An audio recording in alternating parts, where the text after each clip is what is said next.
Hi guys! Hi! Say hi, say. Say hi, welcome to our channel. Say na. Hi guys, welcome to my channel. So, to the beach. to the beach?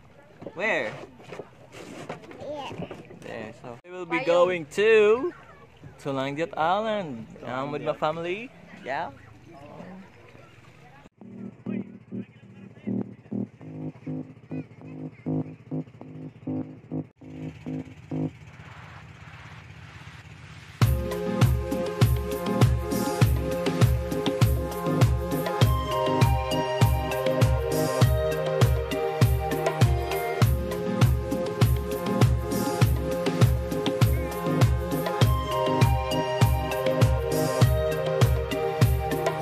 Welcome to Chulang! Tara, tuloy-tuloy tayo. So, ito po ang mga cottages nila. Ayan po. Ito ang Talisay. Medyo gloomy po ngayon ang panahon natin, guys. Walang araw.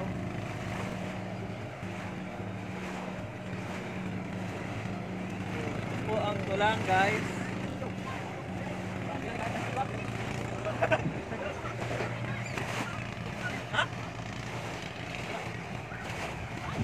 Wow, nice kayo. Smoking. This is an eco-friendly place, guys. Bawal po tayong nasasabi nga ito, mamaya na pala.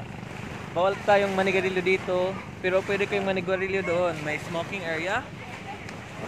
Tara. Sa pagkakaalam ko po, ang mga cottages na ito ay naghahalaga ng 500 pesos per rate. Noong mga araw na open pa po itong lugar na ito, may nagbabantay po talagang last guard doon. Baywatch! Para itong Baywatch. Parang American na lang na beach.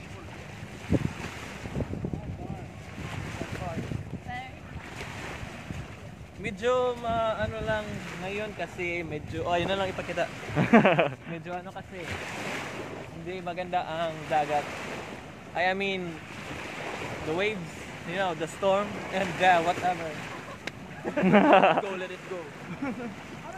May sandbar pala dito, may swimming pool.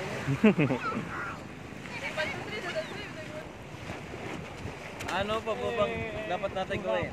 Meron pong safety, safety net. Ano tawag na? Safety net?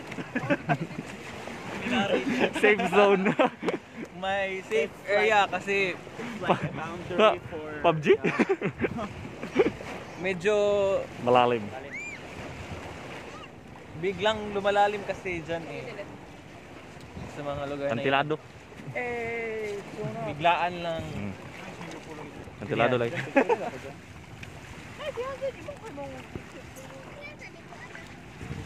May po din sila doon, may bar. Kaso close na kasi hindi pa tumatanggap ng mga turista dito. At mayroon din silang basketball court. Yan, noon. Pero wala rin ngayon. Kasi Turista. Wala nang lifeguard ngayon. May naka-warning sign doon na no lifeguard on duty. Pag ito sa tuwing. Strong currents, kusog ang sulog. Sudden drop-off, kalit na paglam. Yun yung sinasabi ko kanina na Bigla ka mapapol. mapapol. Pero hindi ka sasalukin. Pero meron silang safety doon. Please be cautious when swimming. Don't go beyond the buoy, those markers due to strong currents and ocean drop-offs. Parents, please keep an eye on your children, especially in the water. Sige, don't go beyond the buoy markers. Engineer. Nagpi-picture taking pa po sila, guys. Uy, apil mo diri ka ng tuyok, baka lang tuyok na ana. Sige. Jam hands. Apil mo ka ng tuyok ha. Nasyagit ha. 1, 2, 3. Tuyok ha. 1, 2, 3. 1, 2, 3, go.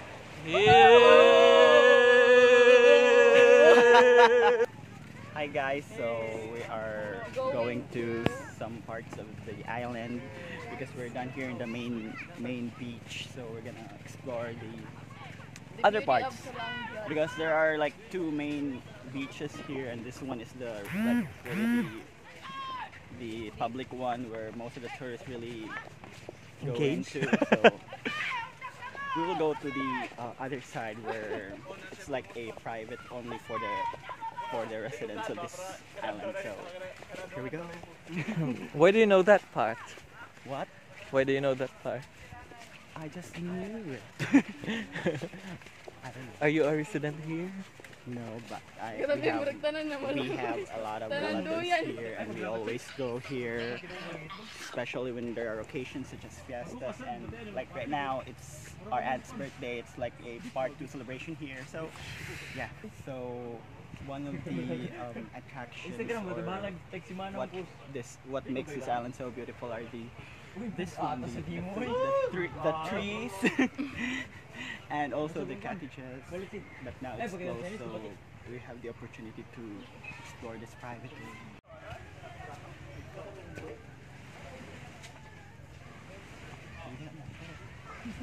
So yeah, you've seen already the cottages and the trees, and also we have the CR.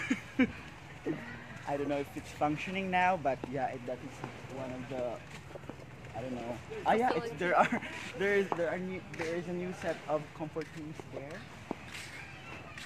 And I think it's more beautiful than the old one. Here are the what do you call this? Like protocols or whatever. So magihi when you want to pee, 10 pesos. Yes. Then malibang if you want to poo, 10 pesos again. And it says thank you. There are fees here because the water supply is limited, so having this kind of fees will really help them provide water. So we're going to the coast. Somewhat we used to go there, like it's like a cliff where we dive, we jump, and there was once a hut, a small nipa hut, or what kind of hut was that? There at the end of this cliff, and now it's gone. I don't know why. And it's kind of a struggle because they don't have a like a, how do you call this, a direct road. Yeah. And there are some of the residents. It was there, that area. As you can see, it is really a struggle. But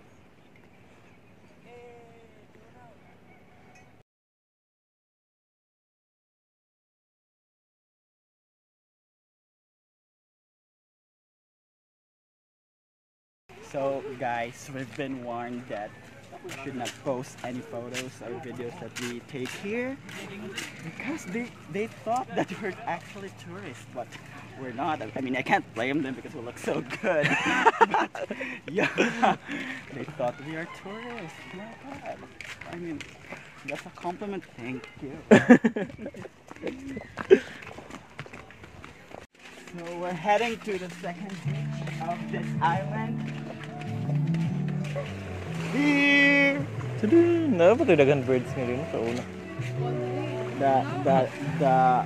It's really a high tide season, so the sea is everywhere. We cannot see. We cannot really focus on the beach, the white sand, because there are a lot of boats, and the sea is so big. Yeah.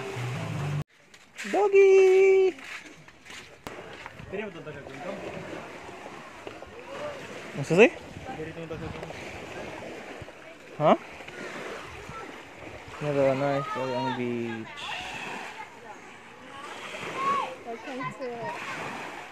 other side. So hello guys, we're here at the chapel of this island. We're just going on a jungle adventure to see what we can see. There's a lion. And a great big monkey. What do you call this flower? It's like white flower. So the famous orange blossom. Right. And but it smells like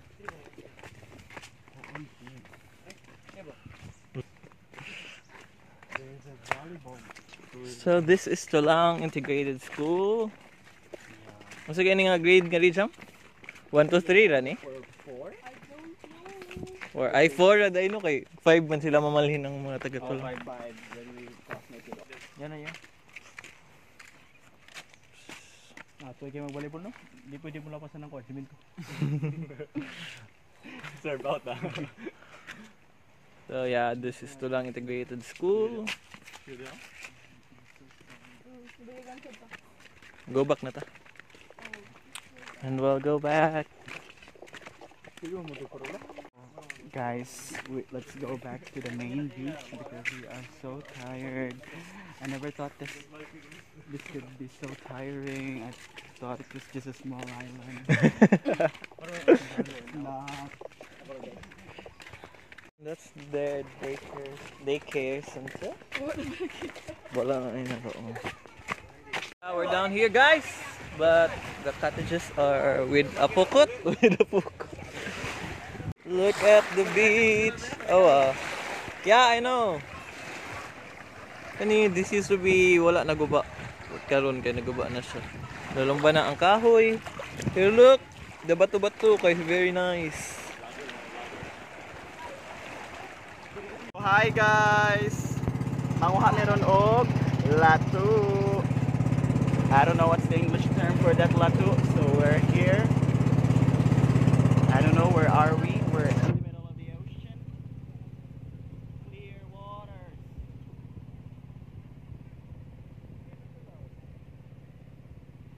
Maglukso-lukso meron diri.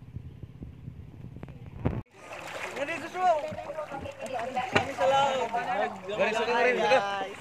Snorkeling! We're snorkeling. Now I mean snorkel.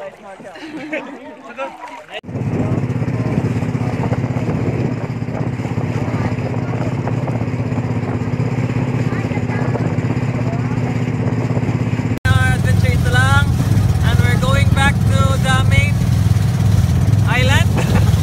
There in Esperanza. Yeah, mamuhaming swaki na sad guys. Wala pa na ang atong adventure. So keep on watching. Unfortunately, we're not able to take videos of us getting swaki back because we have no underwater cameras or any case na ang magamit para magamit ang phone. Under. But here's our kuha.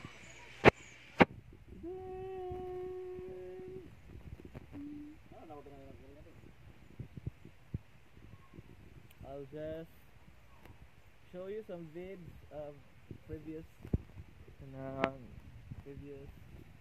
mga pagpanwaki. Yeah, so bye!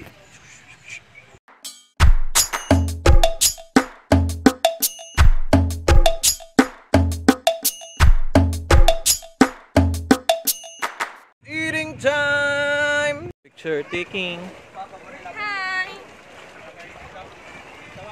For sale, cousins and brothers. For sale. Yay!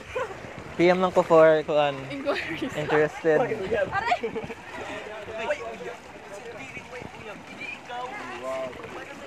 For interested buyers, PM.